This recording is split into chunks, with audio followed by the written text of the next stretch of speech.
ವಿದ್ಯಾರ್ಥಿಗಳೇ ಮತ್ತು ಆತ್ಮೀಯರೇ, ಇಂದಿನ ವಿಡಿಯೋದಲ್ಲಿ ನೇಮಿಚಂದ್ರ ಬರೆದ ಕತ್ತಲ ಹಾದಿಯಲ್ಲಿ ದೊಂದಿ ಹಿಡಿದು ಅನ್ನುವಂತಹ ಈ ಲೇಖನದ ಪ್ರಶ್ನೋತ್ತರವನ್ನು ಹಾಕ್ತಾ ಇದ್ದೇನೆ. ವಿದ್ಯಾರ್ಥಿಗಳೇ, ಈಗಾಗಲೇ ಈ ಕತ್ತಲ ಹಾದಿಯಲ್ಲಿ ದೊಂದಿ ಹಿಡಿದು ಅನ್ನುವಂತಹ ಈ ಪಾಠವನ್ನು ವಿವರಿಸಿದ್ದೇನೆ. ಅದರ ವಿಡಿಯೋ ಒಂದು ಪ್ರತ್ಯೇಕವಾಗಿದೆ. ವಿದ್ಯಾರ್ಥಿಗಳೇ, ಇದಕ್ಕೆ ಸಂಬಂಧಿಸಿದ ಹಾಗೆ ಕೆಲವೊಂದು ವಿದ್ಯಾರ್ಥಿಗಳು ಪ್ರಶ್ನೋತ್ತರವನ್ನು ಹಾಕಿ ಅನ್ನುವಂಥ ಒಂದು ಕಮೆಂಟ್ ಹಾಕಿದ್ರಿಂದ ಈಗ ನಾನು ಪ್ರಶ್ನೋತ್ತರವನ್ನು ಹಾಕ್ತಾ ಇದ್ದೇನೆ. ವಿದ್ಯಾರ್ಥಿಗಳೇ, ಮೊದಲ ಪ್ರಶ್ನೆ ನೋಡಿ. ಈ ಪ್ರಶ್ನೆ 8 ಅಂಕದ ಪ್ರಶ್ನೆ. ಒಟ್ಟಿಗೆ 2 ಪ್ರಶ್ನೆಗಳಿವೆ. ಮೊದಲ ಪ್ರಶ್ನೆ, ಕ್ಯಾನ್ಸರ್ಗೆ ಒಳಗಾದ ವ್ಯಕ್ತಿ ಹೇಗೆ ಸಮಾಜಕ್ಕೆ ಮಾದರಿಯಾಗುತ್ತಾನೆ? ಲೇಖನದ ಹಿನ್ನೆಲೆಯಲ್ಲಿ ವಿವರಿಸಿರಿ. 2ನೇ ಪ್ರಶ್ನೆ, ಕತ್ತಲ ಹಾದಿಯಲ್ಲಿ ದೊಂದಿ ಬೆಳಕು ಹಿಡಿದು ಲೇಖನದ ಮಹತ್ವವನ್ನು ವಿವರಿಸಿರಿ. ಉತ್ತರ ನೋಡಿ. ನೇಮಿಚಂದ್ರ ಬರೆದ ಕತ್ತಲ ಹಾದಿಯಲ್ಲಿ ದೊಂದಿ ಹಿಡಿದು ಅನ್ನುವಂತಹ ಈ ಲೇಖನದಲ್ಲಿ ತಂಬಾಕು ಸೇವನೆಯು ಕ್ಯಾನ್ಸರ್ನಂತಹ ಒಂದು ಭಯಾನಕ ಕಾಯಿಲೆಗೆ ಒಳಗಾಗಿ ಬಾಳಿನ ಪಯಣವನ್ನು ಮುಗಿಸಬೇಕಾದಂತಹ ಅನಿವಾರ್ಯತೆಯನ್ನು ಈ ಪಾಠದಲ್ಲಿ ನಾವು ಗಮನಿಸಬಹುದು. ತಮ್ಮ ಹಿರಿಯರು ದುಶ್ಚಟಕ್ಕೆ ಬಲಿಯಾದುದನ್ನು ಗಂಭೀರವಾಗಿ ಪರಿಗಣಿಸದೆ, ಅದರಿಂದ ತಾನು ಪಾಠವನ್ನು ಕಲಿಯದೆ, ತನ್ನ ಹಿರಿಯರು ಮಾಡಿದುದನ್ನೇ ತಾನೂ ಕೂಡ ಆ ದುಶ್ಚಟಕ್ಕೆ ಬಲಿಯಾಗುವಂಥ ಪ್ರಸಂಗವನ್ನು ನಾವು ಗಮನಿಸ್ಬೋದು. ಹಾಗೆ ತಾನು ಅನುಭವಿಸಿದಂತಹ ನೋವು ಬೇರೆಯವರಿಗೆ ಆಗಬಾರದು ಎಂದು ತನ್ನನ್ನು ತಾನು ಜಾಗೃತಿಯಾಗಿ ಇನ್ನೊಬ್ಬರಿಗೋಸ್ಕರ ತನ್ನ ಜೀವವನ್ನು ಸಮರ್ಪಿಸಿಕೊಂಡು ಲೋಕಕ್ಕೆ ಮಾದರಿಯಾಗಿ ನಿಲ್ಲುವಂತಹ ಪರಿಯನ್ನು ಈ ಲೇಖನದಲ್ಲಿ ನಾವು ಗಮನಿಸಬಹುದು. ಕ್ಯಾನ್ಸರ್ ಚಿಕಿತ್ಸೆಗೆ ಒಳಗಾಗಿ ಅದರಿಂದ ಹೊರಬಂದು ತನಗಾದ ನೋವು ಇತರರಿಗೆ ಆಗಬಾರದು ಎಂದು ಸೇವೆಗೆ ಇಳಿದರೂ ಮುಂದೊಂದು ದಿನ ಅದೇ ಕ್ಯಾನ್ಸರ್ ಉಲ್ಬಣಗೊಂಡು ಮನೋಜ್ ಹಾಸಿಗೆಯಲ್ಲಿ ಕೊನೆಯ ದಿನಗಳನ್ನು ಕಳೆಯುವಾಗಲೂ ಕೂಡ ಗುಟ್ಕಾ ವಿರುದ್ಧ SMS ಕಳುಹಿಸಿ ಜಾಗೃತಿ ಮೂಡಿಸುವಂಥ ಒಂದು ಸಾಮಾಜಿಕ ಜವಾಬ್ದಾರಿಗೆ ಎಂಥವರೂ ಕೂಡ ತಲೆಬಾಗಬೇಕು ಅನ್ನುವಂತಹ ಒಂದು ಆಶಯವನ್ನು ಆ ಆಶಯವನ್ನು ನಾವು ಈ ಲೇಖನದಲ್ಲಿ ನಾವು ಗಮನಿಸಬಹುದು. ಬದುಕಿನಲ್ಲಿ ಕೆಲವು ಪಾಠಗಳನ್ನು ಬಲು ಕಷ್ಟದಿಂದ ಕಲಿತವರಿರ್ತಾರೆ. ಇನ್ನು ಕೆಲವರು ಬಹು ದುಬಾರಿಯಲ್ಲಿ ಕಲಿತ ಪಾಠಗಳನ್ನು ಹಂಚಿಕೊಂಡವರಿದ್ದಾರೆ. ಅಂದರೆ ತನ್ನ ಜೀವ ಕೊನೆಯಾಗುವಂಥ ಹಂತಕ್ಕೆ ಆ ದುಶ್ಚಟ ಒಯ್ದರೂ ಕೂಡ ಅದರಿಂದ ವಿಚಲಿತರಾಗದೆ ಇನ್ನೊಬ್ಬರು ಅಂತಹ ದುಶ್ಚಟಕ್ಕೆ ಬಲಿಯಾಗಬಾರದು ಅನ್ನುವಂತಹ ಒಂದು ಅಪರೂಪದ ವ್ಯಕ್ತಿತ್ವ ಮನೋಜ್ ಠಾಕೂರ್ ಅವರದ್ದು. ಮನೋಜ್ ಠಾಕೂರ್ನ ತಂದೆ ಯಾವಾಗಲೂ ಕೂಡ ಸಿಗರೇಟನ್ನು ಸೇದ್ತಾಯಿದ್ರು. ಇದನ್ನು ನೋಡ್ತಾ ಇದ್ದಂತಹ ಮನೋಜ್ ಕೂಡ ತನ್ನ ಬಾಲ್ಯದಿಂದಲೇ ಈ ಸಿಗರೇಟ್ ಚಟಕ್ಕೆ ಬೀಳುತ್ತಾರೆ. ಅವರು ಬೆಳೆದ ಹಾಗೆ ಸಿಗರೇಟನ್ನು ಬಿಟ್ಟು ತಂಬಾಕು, ಪಾನ್ ಹಾಗೂ ಗುಟ್ಕಾ ಚಟವನ್ನು ಅಂಟಿಸಿಕೊಳ್ತಾರೆ. ತಂದೆ ಶ್ವಾಸಕೋಶದ ಕ್ಯಾನ್ಸರ್ಗೆ ಬಲಿಯಾದರೂ ಕೂಡ ಮನೋಜ್ ಮಾತ್ರ ಗುಟ್ಕಾ ಚಟವನ್ನು ಬಿಡುವುದಿಲ್ಲ. ಇದರ ಪರಿಣಾಮವಾಗಿ ಮನೋಜ್ ಠಾಕೂರ್ ಅವರ ಎಡದವಡೆಗೆ ಕ್ಯಾನ್ಸರ್ ಉಂಟಾಗುತ್ತದೆ. ಇನ್ನೂ ಆರಂಭದ ಹಂತದಲ್ಲಿ ಇರುವುದರಿಂದ ತಕ್ಷಣ ಶಸ್ತ್ರಚಿಕಿತ್ಸೆ ಮಾಡಿಸಬೇಕು ಅಂತ ವೈದ್ಯರು ಸೂಚಿಸ್ತಾರೆ. ಛಿದ್ರವಾದ ಮುಖವನ್ನು, ಅಂದರೆ ವಿರೂಪಗೊಂಡಂತಹ ಮುಖವನ್ನು ಪ್ಲಾಸ್ಟಿಕ್ ಸರ್ಜರಿಯಿಂದ ಹೆಚ್ಚು ವಿಕಾರ ಕಾಣದೆ ಸರಿಪಡಿಸಬಹುದು ಅಂತ ವೈದ್ಯರು ಆಶ್ವಾಸನೆ ಕೊಡ್ತಾರೆ. ಶಸ್ತ್ರಚಿಕಿತ್ಸೆಯನ್ನು ಮಾಡಿ ಎಡಭಾಗವನ್ನು ಅವರು ತೆಗೆದುಹಾಕ್ತಾರೆ. ಆ ಎಡಭಾಗದ ದವಡೆಯನ್ನು ತೆಗೆದುಹಾಕ್ತಾರೆ. ಬಾಯಿಯ ಎಡಭಾಗದಲ್ಲಿ ಆಹಾರ ಜಗಿಯಲು ಸಾಧ್ಯವೇ ಇರಲಿಲ್ಲ. ಪೂರ್ತಿ ವಾಸಿಯಾಗಲು 4 ತಿಂಗಳು ಹಿಡಿಯುತ್ತದೆ. ಪ್ಲಾಸ್ಟಿಕ್ ಸರ್ಜರಿ ಸರಿಬರುವುದಿಲ್ಲ. ಹೀಗಾಗಿ ಅವರು ಸರಳ ಆಹಾರವನ್ನೇ ತಿನ್ನಲು ಗಂಟೆಗೂ ಮೀರಿದ ಸಮಯವನ್ನು ತೆಗೆದುಕೊಳ್ತಾ ಇದ್ದರು. ಅವರಿಗೆ ದೀರ್ಘಕಾಲದ ರಜೆ ಸಿಗಲು ಸಾಧ್ಯವಿಲ್ಲದ್ದರಿಂದ ಮನೋಜ್ ಕೆಲಸವನ್ನು ಕೂಡ ಬಿಡಬೇಕಾಗಿ ಬರ್ತದೆ. ಉಳಿತಾಯವೆಲ್ಲ ಮದ್ದಿಗೆ ಖರ್ಚಾಗಿರ್ತದೆ. ಕೈಯಲ್ಲಿ ಕೆಲಸವಿಲ್ಲ, ಹಣವಿಲ್ಲ. ಮುಖದ ಮೇಲೆ 3 ಶಸ್ತ್ರಚಿಕಿತ್ಸೆಗಳ ಜೊತೆಗೆ ರೇಡಿಯೇಷನ್ ಚಿಕಿತ್ಸೆಯೂ ನಡೆಯಿತು. ಈ ಸಮಯದಲ್ಲಿ ನೋವು, ಸಂಕಟ, ದುರವಸ್ಥೆಗಳಲ್ಲಿ ಮುಳುಗಿ ಹೋಗಿದ್ದ ಮನೋಜ್ಗೆ ನಾನು ನನ್ನ ಅನುಭವವನ್ನು, ಅತಿ ದುಬಾರಿಯಾಗಿ ಕಲಿತ ಪಾಠವನ್ನು ಜನರಲ್ಲಿ ಹಂಚಿಕೊಳ್ಳಬೇಕು. ನಾನು ನಡೆದ ತಪ್ಪು ಹಾದಿಯಲ್ಲಿ, ನೋವಿನ ನೆರಳಲ್ಲಿ ಇತರರು ಹೆಜ್ಜೆ ಹಾಕದಂತೆ ತಡೆಯಲು ಪ್ರಯತ್ನಿಸಬೇಕು ಅಂತ ಮನೋಜ್ಗೆ ಅನಿಸುತ್ತದೆ. ಇದೀಗ ಮನೋಜರ ಎದುರಿಗೊಂದು ಹೊಸ ಅರ್ಥ ಕಾಣುತ್ತದೆ. ಹೊಸ ಹಾದಿ ನಿಲ್ಲುತ್ತದೆ. ತನ್ನಂತೆ ಎಗ್ಗಿಲ್ಲದೆ ಗುಟ್ಕಾ ಜಗಿಯುವವರಿಗೆ ತಮ್ಮ ಸ್ಥಿತಿಯ ಬಗ್ಗೆ ವಿವರಿಸಿ ಗುಟ್ಕಾ ಜಗಿಯುವುದು ಎಷ್ಟು ಅಪಾಯಕಾರಿ ಎಂದು ತಿಳಿ ಹೇಳಿದರು. ಮನೋಜ್ ತಮ್ಮ ಭಯಾನಕ ಅನುಭವವನ್ನು ಹಂಚಿಕೊಂಡಂತೆ ಗುಟ್ಕಾ ಜಗಿಯುವವರಲ್ಲಿ ಒಂದಿಷ್ಟು ಪರಿವರ್ತನೆ ಕಾಣಿಸ್ತಿತ್ತು. ಅವರ ಬುದ್ಧಿವಾದ ಮತ್ತು ಮಾರ್ಗದರ್ಶನದಲ್ಲಿ ಅನೇಕರು ಗುಟ್ಕಾ ಚಟವನ್ನು ಬಿಟ್ಟರು. ಮನೋಜ್ಗೆ ಪುನರ್ಜನ್ಮ ಪಡೆದಂತೆ ಭಾಸವಾಗಿತ್ತು.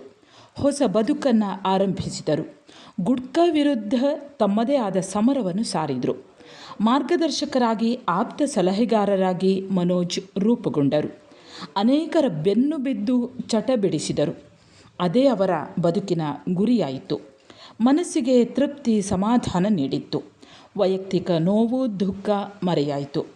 ಚಟ ಬಿಟ್ಟವರ ಮುಖದಲ್ಲಿ ಹೊಳೆವ ಸಂತೋಷವನ್ನು ಕಂಡಾಗ, ಅವರ ಮನೆಯವರು ವ್ಯಕ್ತಪಡಿಸಿದ ಕೃತಜ್ಞತೆಯನ್ನು ಸ್ವೀಕರಿಸಿದಾಗ ಮನೋಜ್ಗೆ ಬದುಕು ಸಾರ್ಥಕವೆನಿಸಿತು.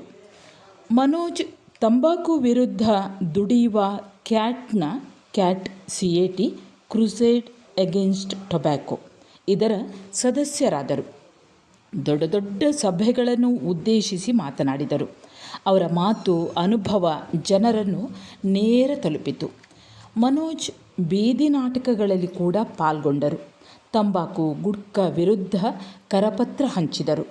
ಗುಟ್ಕಾ ಚಟಕ್ಕೆ ಬಲಿಯಾದ ಸಾವಿರ ಜನರೊಡನೆ ಮಾತನಾಡಿದರು. 2000ರಲ್ಲಿ ಮನೋಜ್ರಿಗೆ ವಿಪಾಸನಾ ವಿಧದ ಧ್ಯಾನದ ಪರಿಚಯವಾಗ್ತದೆ.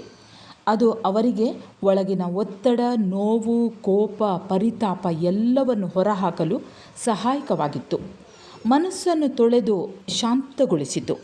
ನೇಪಾಳಕ್ಕೆ ಹೋಗಿ ವಿಪಾಸನಾ ತರಬೇತಿಯನ್ನು ಪಡೆದು ಬಂದ ಮನೋಜ್ರಿಗೆ ಮುಂಬೈಯಲ್ಲಿ ಹೊಸದಾಗಿ ಕಟ್ಟುತ್ತಿದ್ದ ವಿಪಾಸನಾ ಆಶ್ರಮವನ್ನು ನಿರ್ವಹಿಸುವ ಕೆಲಸ ದೊರೆಯಿತು. ಜವಾಬ್ದಾರಿ ಹೆಚ್ಚಿತು. ಎಲ್ಲಿಲ್ಲದ ಸಂತೋಷದಲ್ಲಿ 2 ವರ್ಷಗಳು ಕಳೆದವು. ಆದರೆ ಕ್ಯಾನ್ಸರ್ ಅವರ ಬದುಕಿಗೆ ಮತ್ತೊಮ್ಮೆ ಭೇಟಿ ನೀಡಿತು. ಬಾಯಿಯ ಬಲಭಾಗಕ್ಕೆ ಕ್ಯಾನ್ಸರ್ ಹರಡಿತ್ತು. ಅವರಿಂದ ಪತ್ನಿ, ಮಗಳು, ಕೆಲಸ, ಆರೋಗ್ಯ ಎಲ್ಲವನ್ನು ಕಿತ್ತುಕೊಂಡಿದ್ದ ಗುಟ್ಕಾ ಇದೀಗ ಅವರ ಬದುಕನ್ನೇ ಕಿತ್ತುಕೊಳ್ಳಲು ಹೊರಟಿತು. ಆದರೂ ತಮ್ಮ ಸುತ್ತಲೂ ಇರುವ ಗುಟ್ಕಾ ಜಗಿಯುವವರಿಗೆ ತಮ್ಮ ಕಥೆಯನ್ನು ತಲುಪಿಸುವುದು ಅವರ ಗುರಿಯಾಗಿತ್ತು.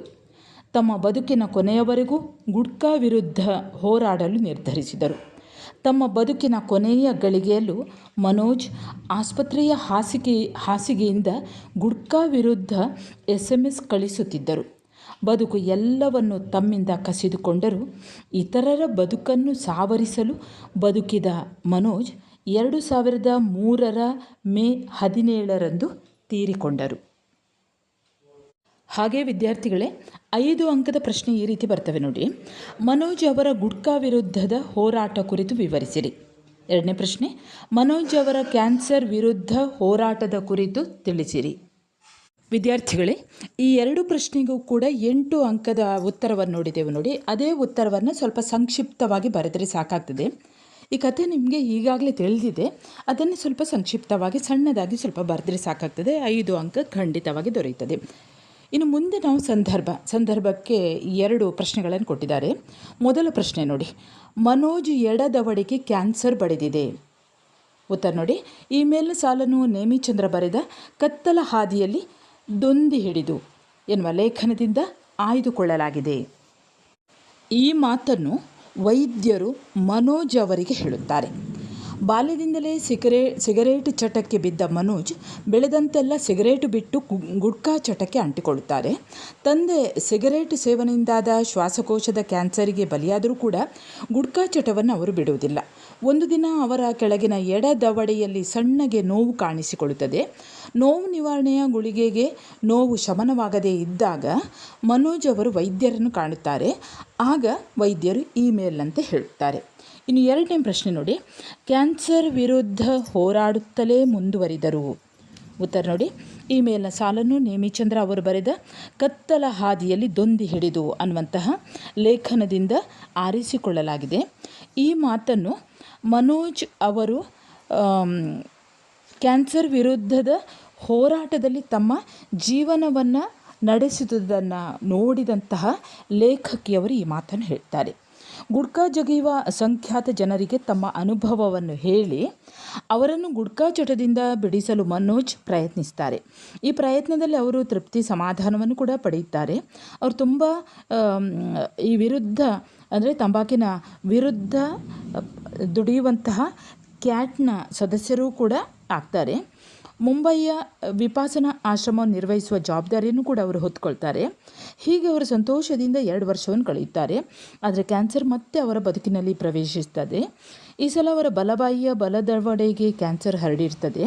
ಆದರೂ ಗುಡ್ಕಾ ಜಗಿಯುವವರಿಗೆ ತಮ್ಮ ಕಥೆಯನ್ನು ತಲುಪಿಸುವುದು ಅವರ ಬದುಕಿನ ಗುರಿಯಾಗಿರ್ತದೆ.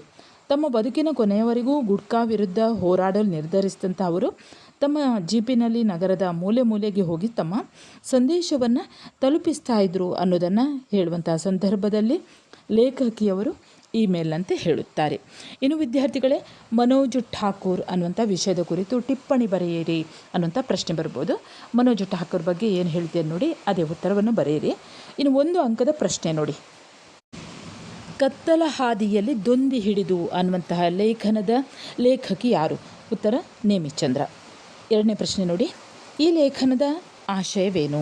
ಉತ್ತರ, ಗುಡ್ಕಾ ಚಟಕ್ಕೆ ಬಲಿಯಾಗಿ ಕ್ಯಾನ್ಸರ್ಗೆ ಒಳಗಾದ ಮನೋಜ್ ಠಾಕೂರ್ ಅವರು ಗುಡ್ಕಾ ಜಗಿಯುವವರನ್ನು ಬಿಡಿಸುವಂತಹ ಪ್ರಯತ್ನ ಮಾಡುವುದೇ ಈ ಲೇಖನದ ತಿರುಳು. ಇನ್ನು 3ನೇ ಪ್ರಶ್ನೆ ನೋಡಿ, ಮನೋಜ್ ಅವರ ತಂದೆ ಯಾವ ಕ್ಯಾನ್ಸರ್ಗೆ ಬಲಿಯಾಗಿದ್ದರು? ಉತ್ತರ, ಶ್ವಾಸಕೋಶದ ಕ್ಯಾನ್ಸರ್ಗೆ ಬಲಿಯಾಗಿದ್ದರು.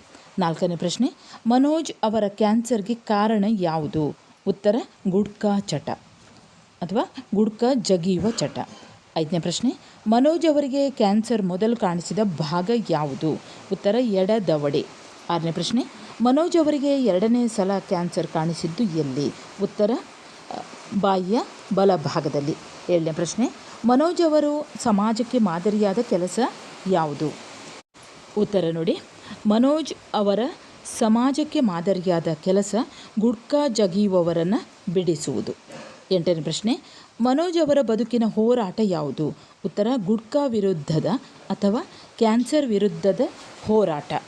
ಇನ್ನು 9ನೇ ಪ್ರಶ್ನೆ, ಮನೋಜ್ ಅವರ ಮನಸ್ಸನ್ನು ತೊಳೆದು ಶಾಂತಗೊಳಿಸಿದ ಧ್ಯಾನ ಯಾವುದು? ಉತ್ತರ, ವಿಪಾಸನ. ಕೊನೆಯ ಪ್ರಶ್ನೆ ಇದು, ಮನೋಜ್ ಅವರು ತೀರಿಕೊಂಡದ್ದು ಯಾವಾಗ? ಉತ್ತರ, 2003 ಮೇ 17. ಸರಿ ವಿದ್ಯಾರ್ಥಿಗಳೇ, ಇಲ್ಲಿಗೆ ನೇಮಿಚಂದ್ರ ಅವರು ಬರೆದ ಕತ್ತಲ ಹಾದಿಯಲ್ಲಿ ದೊಂದಿ ಹಿಡಿದು ಅನ್ನುವಂತಹ ಲೇಖನ ಮುಕ್ತಾಯವಾಗ್ತದೆ. ವಿದ್ಯಾರ್ಥಿಗಳೇ, ಈ ಒಂದು ವಿಡಿಯೋದಲ್ಲಿ ಸ್ವಲ್ಪ ಕಿರಿಕಿರಿ ಇರ್ಬೋದು, ಯಾಕಂದರೆ ಹೊರಗಡೆ ಜೋರು ಮಳೆ ಬರ್ತಾ ಇದೆ. ಯಾವುದೋ ಒಂದು ವಿದ್ಯಾರ್ಥಿ ಪ್ರಶ್ನೋತ್ತರ ಬೇಕು ಅನ್ನುವಂತಹ ಒಂದು ಕಮೆಂಟ್ ಮಾಡಿದ್ರಿಂದ ಈ ವಿಡಿಯೋವನ್ನು ಮಾಡಿದ್ದೇನೆ.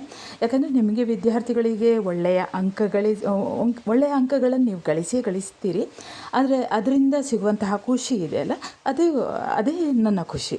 ಸರಿ ವಿದ್ಯಾರ್ಥಿಗಳೇ, ಮುಂದೆ ಹೀಗೆ ಯಾವುದಾದ್ರೂ ಪಾಠದ ಪ್ರಶ್ನೋತ್ತರ ಬೇಕು ಅಂತ ಇದ್ದರೆ ಒಂದು ಕಮೆಂಟ್ ಮಾಡಿಬಿಡಿ, ಕೂಡಲೇ ಮಾಡಿ ಹಾಕ್ತೇನೆ.